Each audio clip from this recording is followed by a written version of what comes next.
Hello everyone, कैसे हैं आप सब। आई होप आप सब अच्छे होंगे और अपना एग्जाम की तैयारी बहुत ही अच्छा से कर रहे होंगे। तो मैं खुशी मैम आपकी मैथ की क्लास लेकर फिर से आ गई हूँ एग्जाम पैटर्न पर, जो कि आपके लिए बहुत इंपॉर्टेंट होने वाला है ये क्वेश्चन 2027 में, क्योंकि हर बार एग्जामिनर ने इस तरीका का क्वेश्चन पूछा ही पूछा है और 100% है कि आपके क्वेश्चन में ये जरूर आएगा ये क्वेश्चन। 100% गारंटी दे रहे हैं इस चीज का। ठीक है, तो आइए ज्यादा बकवास ना करते हैं और अपने काम पे लग जाते हैं। ठीक है, मेरा क्वेश्चन आज का क्या है कि यदि कॉट 15 कॉट ए बराबर 8, क्वेश्चन क्या है, यदि 15 कॉट ए बराबर 8 हो तो साइन ए का मान ज्ञात करें। इस तरीका का क्वेश्चन आपके एग्जाम बोर्ड में जरूर पूछता है, पक्का पूछेगा, 100% बता रहे हैं। तो मिस ना करें इस क्वेश्चन को और जरूर देखें ये वीडियो। अगर जिन बच्चों ने मेरे चैनल से नहीं जुड़ा है तो प्लीज वो जल्दी से जुड़ जाए, ताकि आपके लिए बहुत अच्छा होने वाला है। जब तक आप मेरे से जुड़े रहिएगा तब तक एग्जाम नहीं जब तक होगा तब तक मैं आपको ऐसे ही शानदार से शानदार मैथ देते रहूंगी। तो आप लोग देखिए कैसे बनता है। क्या करना है कि 15 कॉट ए बराबर 8, ठीक है, ये दिया हुआ है हो तो साइन ए का मान ज्ञात करना है। तो कॉट ए को इधर ही छोड़ेंगे और 8 को 8, 15 इधर गुना में है तो इधर आ जाएगा भागा में। आया समझ में? इतना इतना समझ में आया। अब कॉट के लिए फॉर्मूला हम लोग जानते हैं बी बाई पी। कॉट के लिए फॉर्मूला क्या जानते हैं? B by P. तो रहा हम लोगों को एच निकालने के लिए, तो एच बराबर फॉर्मूला जानते होंगे under root P square plus B square. ये फॉर्मूले हैं, पी का मान रखते हैं। पी का मान कितना है? 15 का स्क्वायर प्लस बी का मान कितना है? 8, मतलब कि 8 का स्क्वायर। आया समझ में? 15 का स्क्वायर आप लोगों को याद होना चाहिए 225 होता है और 8 का स्क्वायर हो जाता है 64। अब ये दोनों को जोड़ेंगे तो क्या हो जाएगा? 5 4 9, 6 2 8 और 2, 289 किसका वर्गमूल है? आप लोगों को याद करना पड़ेगा कम से कम 30 तक। घन, घनमूल और वर्गमूल ये सब याद रखना होगा। ये हो जाएगा 17 का। क्या निकल गया? h का मान क्या निकल गया? h का मान क्या निकल गया? 17 निकल गया। तो बोल रहा है कि 15 कॉट a बराबर 8 हो। ठीक है, तो ये तो चीज निकाल ली हम लोग। फिर बोल रहा है कि तो साइन a का मान होगा। क्या बोल रहा है कि तो साइन ए का मान होगा। तो लिखेंगे कि साइन ए बराबर, तो साइन के लिए हम लोग फॉर्मूला पढ़े हैं पी बाई एच। साइन के लिए क्या है? पी बाई एच फॉर्मूला पढ़े हैं। तो पी का मान कितना है? पी का मान है 15 और एच का मान क्या है? 17। यही आपका हो गया फाइनल आंसर। और इस तरीका का क्वेश्चन 2 नंबर में जरूर पूछता है और 2027 के लिए क्वेश्चन इंपॉर्टेंट है। ठीक है, इस तरीका का क्वेश्चन आएगा तो आप लोग एग्जाम में छोड़िएगा नहीं, इसे बना कर आइएगा। ठीक है, अब बढ़ते हैं नेक्स्ट क्वेश्चन की ओर। आपका नेक्स्ट क्वेश्चन क्या है?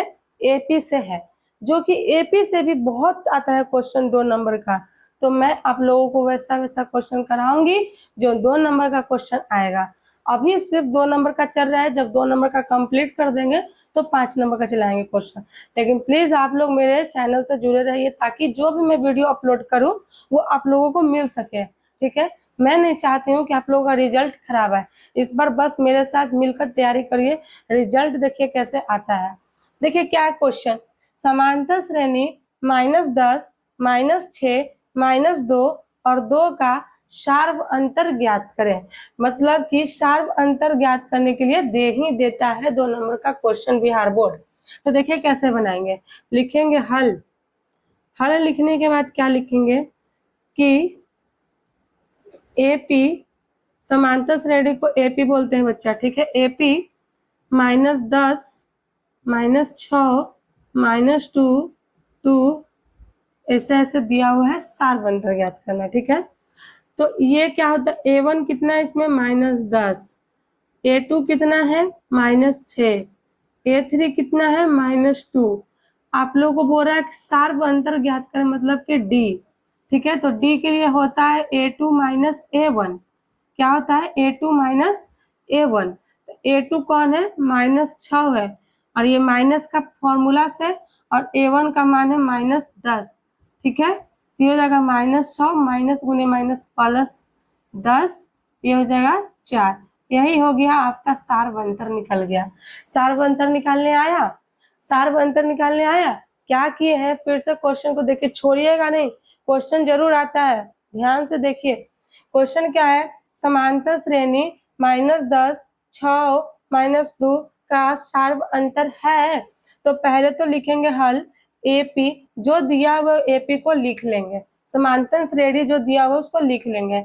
इसमें से A1 ये A1 का काम ये करता है, A2 का काम ये करता है, A3 का, A4 का, ऐसे ऐसे जाते रहता है AN तक। ठीक है, तो A1 A2 A3 पता कर लिए।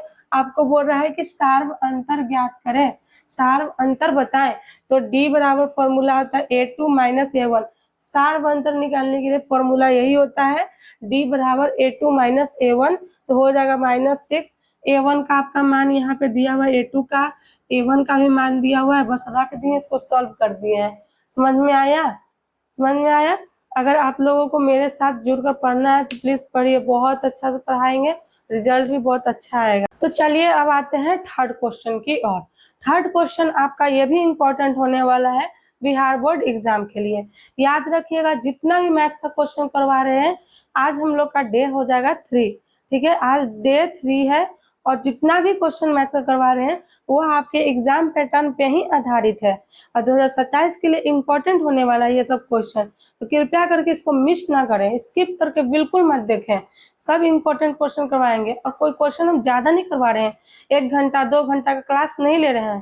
ठीक है, आप लोग के सामने ही सब कुछ है, आप लोग को जो भी डाउट है वो मेरे से क्लियर करिए, हम आपके साथ बने रहेंगे।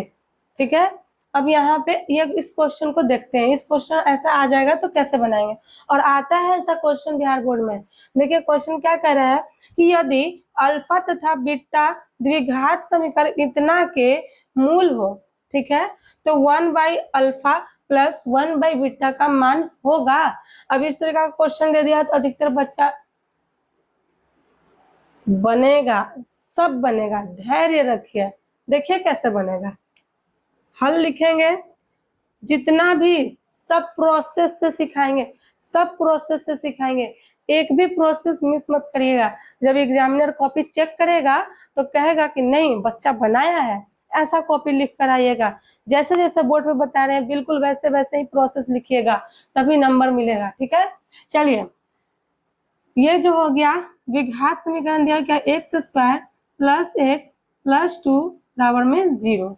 तो द्विघात समीकरण का के गो मूल होता है, 2 गो, एक होता है योगफल, एक होता है गुणनफल। तो देखिए लिखेंगे कि शून्य को का योगफल, मतलब कि अल्फा प्लस बीटा बराबर में क्या होता है फॉर्मूला, -b/a। यानी अल्फा प्लस बीटा के लिए फॉर्मूला आता है -b/a। तो -b, तो बाबू माइनस क्या है 1, तो माइनस तो पहले से b कौन है कि a का काम कर रहा है, b का काम कर रहा है, c का काम कर रहा है। तो b की जगह पे कुछ नहीं तो 1 है, तो 1 लिखा जाएगा, और a की जगह पे क्या है, कुछ नहीं तो 1 है, तो 1 लिखा जाएगा। तो क्या हो जाएगा -1, यानी अल्फा प्लस बीटा का मान क्या निकला, -1 निकला। समझ में आया यहाँ तक। अब चलिए लिखेंगे क्या, शून्य को का गुणनफल, गुणनफल क्या होता है, अल्फा इंटू बीटा बराबर में c/a। तो c क्या है, a b c क्या हो गया 2, और a क्या है 1, मतलब 2 में 1 तो 2 हो जाएगा। अल्फा इंटू बीटा का मान क्या निकला, 2 निकला। समझ में आया, इतना तक समझ में आया, यहाँ तक समझ में आया। अब क्वेश्चन क्या कर रहा है, हो तो 1 चुप के लिखेगा, चूंकि 1/अल्फा प्लस 1 बाई बीटा बराबर होगा, तो एलसीएम ले लेंगे तो अल्फा इंटू बीटा होगा, अल्फा से अल्फा कट जाएगा तो क्या बचेगा, बीटा बच जाएगा, बीटा से बीटा कट जाएगा तो क्या बचेगा, अल्फा बचेगा। और बीटा प्लस अल्फा या अल्फा प्लस बीटा का मान कितना है, -1, और इसका क्या है 2, तो -1/2 हो गया आंसर। क्या समझ में आया? तो ऐसे ही अब एग्जाम पैटर्न पे सिर्फ क्वेश्चन करवाएंगे, आप लोग मेरे से जुड़े रहिए। जिन बच्चों ने मेरे चैनल को सब्सक्राइब नहीं किया है तो प्लीज वो आज ही सब्सक्राइब कर लें, ताकि आपसे हर एक जुड़ा हुआ दिक्कत मैं आपका सॉल्व कर दूं। जो भी दिक्कत है आप लोग प्लीज कमेंट करिए।